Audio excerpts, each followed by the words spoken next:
So let's talk about the two big main advantages the Dragon Ball characters have when it comes to power scaling and against characters from other universes. Now, mainly when people think about Dragon Ball, they just think about their raw power, like how fast they are, how strong they are, and how durable they are. And that is usually their main focus, but they do have two things in particular that gives them an advantage over other universes besides just raw power alone. Now, usually a lot of people when they pin up Goku versus characters from other universes, they either put him up against, characters that are ridiculously more powerful or characters who have crazy techniques and abilities to, overcome and surpass or, bypass that strength that they have to beat them because the main focus of Dragon Ball is how powerful the characters are and who's stronger than the other. And they do have some hacks abilities and some, techniques that they have that can bypass that, but those aren't usually their main focus when it comes to the fights in Dragon Ball. But there's two things in particular when it comes to the Dragon Ball universe that does give them a big advantage against characters from other universes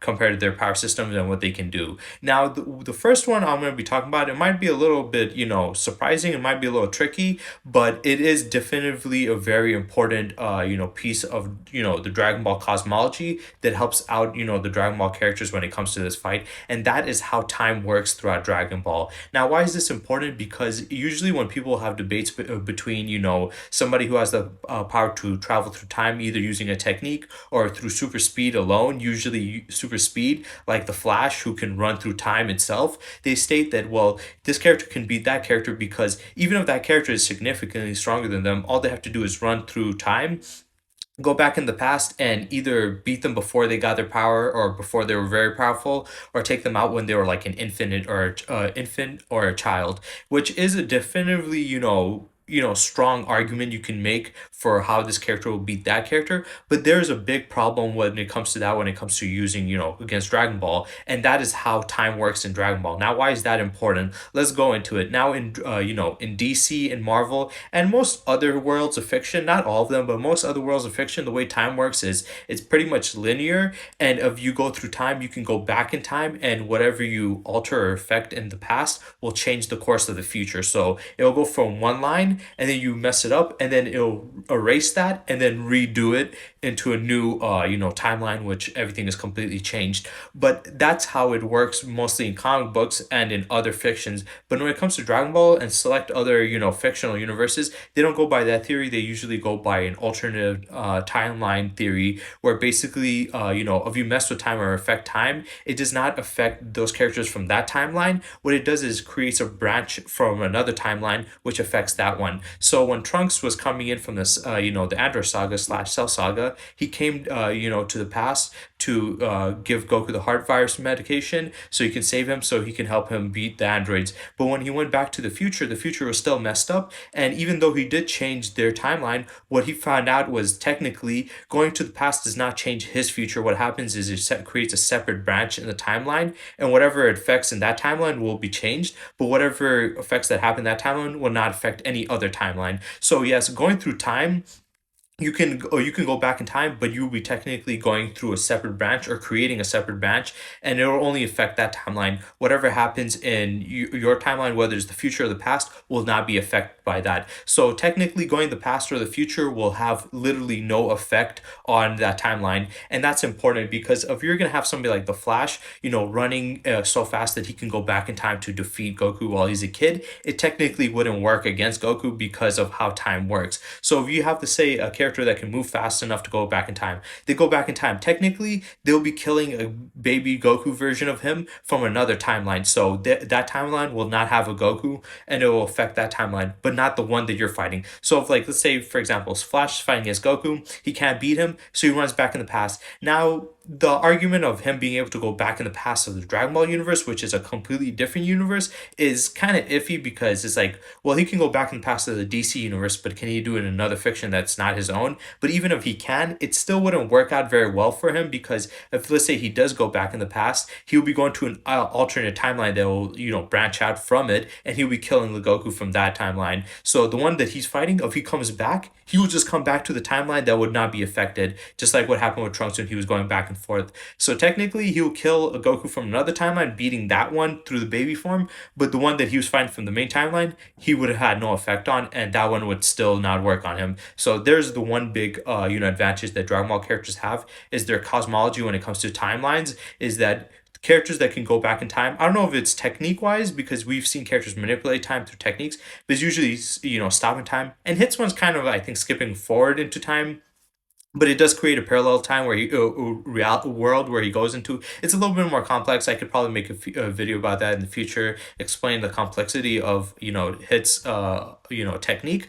But going through speed alone, like the Flash, it will not work because we saw what time machines do. So he would technically be affecting another timeline. Now the second big advantage that they have, and that has been mentioned by the rest of the Dragon Ball fans, is the fact that even if you can use these highly impressive or powerful hacks abilities or techniques that can bypass strength alone, the problem with that is in Dragon Ball that's not how it works. You can have impressive hacks abilities, but it will still matter about how powerful you are, because in Dragon Ball we've seen characters with hacks abilities and still not be able to beat characters that don't have powers or resistance against it, because the way it works in Dragon Ball is depending on how high a power level is, it doesn't matter what technique or ability you have. If you try it on a person, it will not work if they're way more powerful than you. A couple of examples I have is when Chaozu, he has the ability to basically paralyze people with his mind. He tried on Nappa, it didn't work because he was just too powerful. He was still able to move.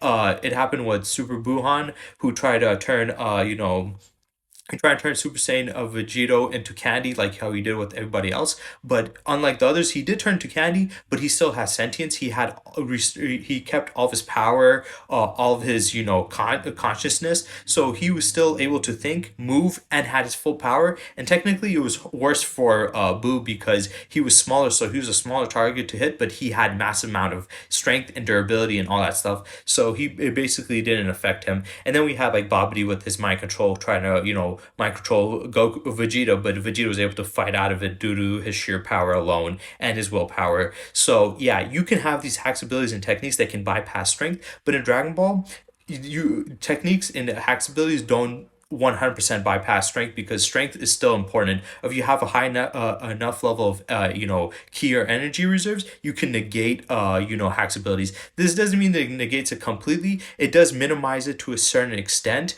and it could completely negate it if the person is significantly weaker. So if you're going to try to go with a character that's infinitely weaker or still decently strong but not as strong as the Dragon Ball characters to use these hacks abilities, I'm sorry, but it's not going to work. The Dragon Ball characters are going to walk through it. So like for example, and I've made a video about him, but I went more in depth if you want to check on my main channel about like Giorno Giovanni from JoJo's Bizarre Adventure, where he can basically rewind reality and time. But Goku's significantly stronger than him, so there could be an argument that it might not work on Goku, and he might not be affected by time reversal and stuff. Because we did see it with Hit. Hit had the ability to stop time, and even though he stopped time or like skipped forward in time, Goku was able to break through that time thing, and it wasn't because of his speed. It was because the fact that he had such a high power level that he surpassed it. And Hit wasn't significantly weaker than Goku either. He was definitively weaker than Goku, but he wasn't significantly weaker, and Goku still was able to move through his stop time and break through it. And the only one he got way stronger that he was able to pause Goku, but Goku throughout the fight was still able to break out of it. So somebody like Giovanni or somebody else from another fictional universe who has insane hacks abilities, if they're nowhere near on the level of, or even close to on par with their level of Goku, is not going to really work, or it might work but not to the highest extent, and it might not fully it might fail, and Goku has a better chance of killing them with his raw power alone. So yeah, though Dragon Ball characters usually use technically the raw power they mainly focus on,